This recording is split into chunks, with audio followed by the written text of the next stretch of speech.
میگن دوست داشتن فردی که حسی بهت نداره مثل بغل کردن یک کاکتوس میمونه.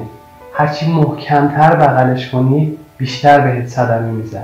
این مدل دوست داشتن ها چندین مدل خاص داره. اینکه گاهی ما یک فردی رو دوست داریم که اصلا غیر قابل دست یافتنه. تو بعضی موارد شاید ذهن ما درگیر فردی باشه که ازش جدا شدیم، و یا نه در یک رابطه‌ای هستیم که شدت علایق با هم دیگه خیلی متفاوته. حالا آیا میتونیم واسه این حالات کاری کنیم؟ آیا میتونیم این شدت عشق رو یه خورده ازش کم بکنیم؟ یه روشی داریم به نام تعدیل عشق. چندین فعالیت میتونیم انجام بدیم تا یه خورده از شدت اون علایق کمتر کنیم تا کمتر صدمه ببینیم.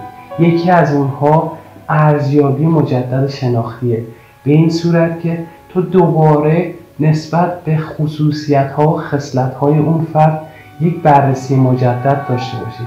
همه افراد که کاملا سرشار از ویژگی‌های مثبت نیستن، به یاد بیار خصوصیت‌های منفی اون فرد رو. مورد دوم اینکه دایره اجتماعی قوی‌تری داشته باش. سعی کن که دوست‌هایی که حمایت عاطفی میکنن رو دور و بر خودت داشته باشی، یا برای کمک گرفتن میتونی به تراپی بری.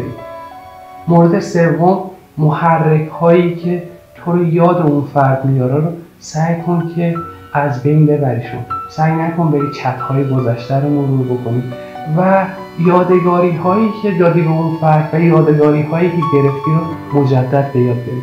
چند مورد دیگه‌ای هست برای تعدیل عشق که تو کپشن براتون توضیح میدم.